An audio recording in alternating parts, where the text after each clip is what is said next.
Your home for Illini hockey.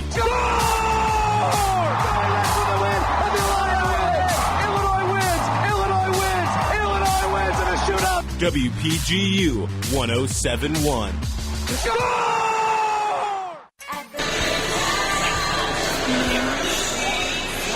Reporting from the Big Pond for the first period intermission, I'm Abby Kelso alongside Eric Fisher and Stephen Cohn, and you are listening to Illini Hockey on WPGU 107.1.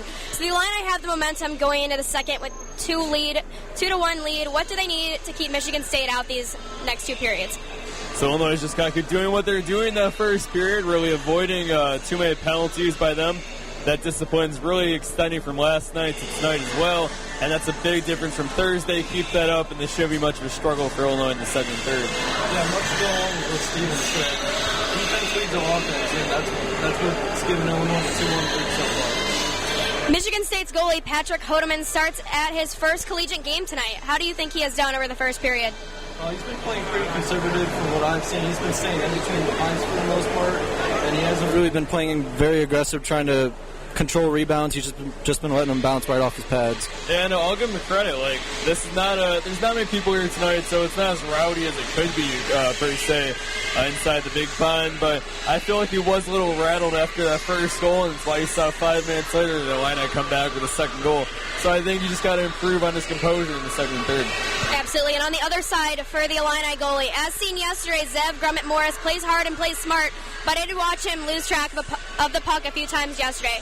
Do you think it was a smart coaching decision to switch him out with sophomore David Heflin in a goal tonight? I feel like this decision was just basically to rest his players. I don't think it was a performance issue at all. I just felt like he wanted to have all his players rested as much as possible. Yeah, and the Illini carried 4 goalies. Ross Leipik's not even dressed tonight. Joe Olds, the backup, as Cristiano said pregame. And it's not like I'd expect Leipik to end the game, but just someone like Heflin actually had action last year for Bree. Just wants to give him a shot, and he's proven himself so far that he's a capable goalie for the season.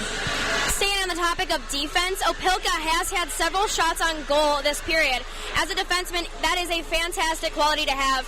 Do you see any other potential scorers on the Illini defense? Yeah, I'm looking at Charlie Salk. He had the first goal for the Illini yesterday, and he's been playing very aggressive so far in this first period. Yeah, and I'll give credit also to Joey Riddendale. He's got great stick control, and also as the captain, I expect him to just try to be more aggressive this season, try and make a statement in times where it might be tough for the Illini. So maybe not tonight, but in the future, I'd for sure say he has a good chance to get some goals this season. Absolutely. And speaking of scoring, Eric Krushenk is second in points for the team right now and scored 2 out of the 4 goals yesterday, and the late goal in the first period today. What can we expect from him going into the second period? Basically what you saw from him in the first period.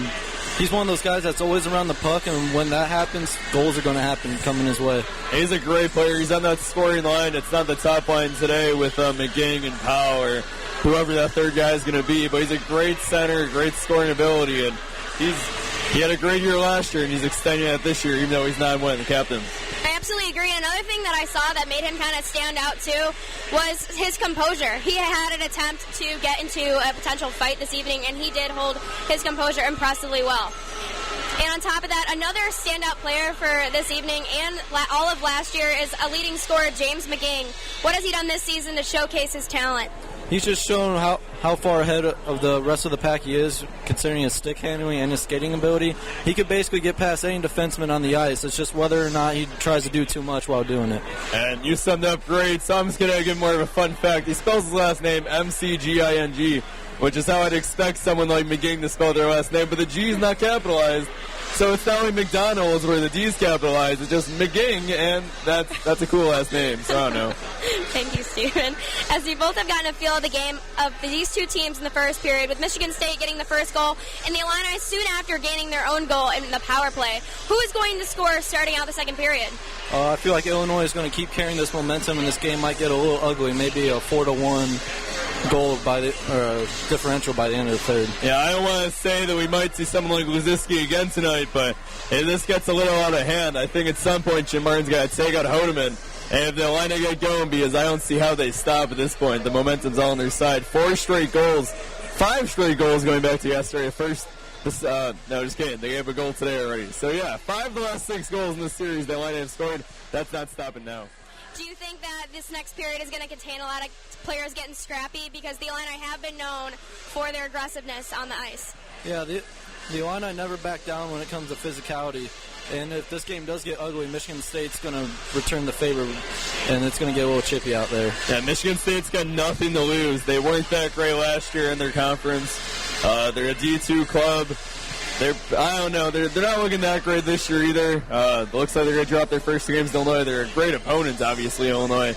But they've got nothing to lose. They might attack Illinois in the second period. Right. Speaking of penalties, the Illini need to work on their penalty kill. What do you think they can do to keep Michigan State out? They need to keep the puck out from in front of the goal. That's just been Michigan State. Going back to yesterday and today, they're 3 for 4 on the power play, and that's just inexcusable for any penalty kill in the ATHA. And what they're doing is they're really using the umbrella play on the power play to get a lot of traffic around the goal. And with traffic around the goal, they're just getting opportunities. Now, I'm not saying Joe Olin, when he's playing more quality competition later this year, won't be able to stop all that traffic. Best goalies in the country at this level. But at the end of the day, the Illini are going to face teams better in Michigan State. They're going to get traffic, and that's something the Illini are going to have to work on that PK throughout the season if they expect to play into March.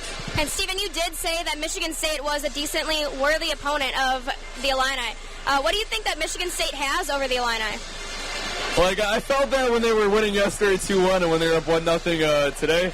I just feel like they started to lose their composure so far today, but they're cycling and their passing is great, and they're just team defense.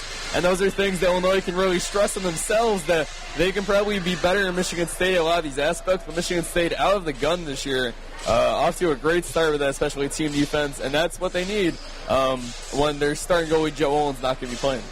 You did say that Michigan State had a standout defense. What exactly in the defensive side can we take for the Illini to improve?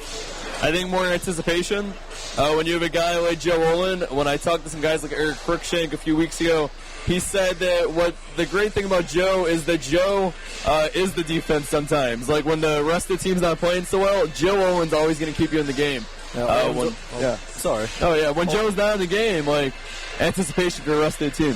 Yeah, Owen's a very aggressive goalie. He likes to get out from the pipes and play up, and sometimes that could cost you, just like he did on the first goal and during the power play for Michigan State. How do you guys think the Illini have done on their power play in the first period today? They capitalized off it, just like they should have yesterday during the first period, and they clearly made up for the mistakes, and they capitalized. Yeah, I'd love to see Sean Powell, though, get more opportunities, even strength, or maybe an even strength goal, not tonight, but sometime next few weeks, just to get that going, too. He's got the momentum now with those power play goals. Let's see what he can do 5-5. And thank you both very much for your insight, and I am Abby Callisto along with Stephen Cohn and Eric Fisher. Cristiano and Stephen will have the call in just a few minutes. This has been your Illini Hockey Intermission Report from the University of Illinois Ice Arena.